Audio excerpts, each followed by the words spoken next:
So now let's see how we can work with Teamspace inside of Notion. So whenever you actually go ahead and add in members to your workspace, then automatically Teamspaces are actually created. So this is what you have, as you can see.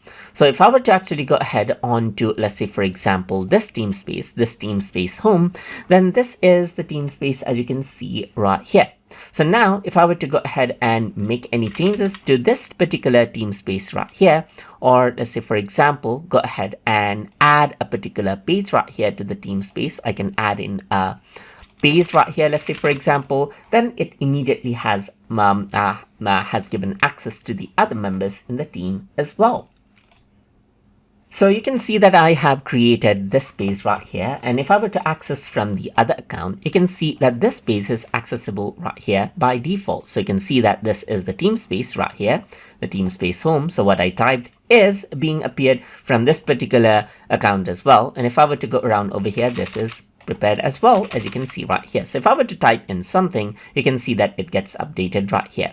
So now in the Teamspace, let me just go ahead and add in another thing. Let's say, for example, I'm going to go ahead and add in, let's say, a project right here, just like this. So if I were to go ahead and then add that in right here, then it'll actually be created as projects right here on this end as well. So with the people that you have shared the Teamspace with, they immediately have access to it, and you'll be able to go ahead and collaborate with them easily. So that is how you can go ahead and work around with Teamspaces inside of Notion.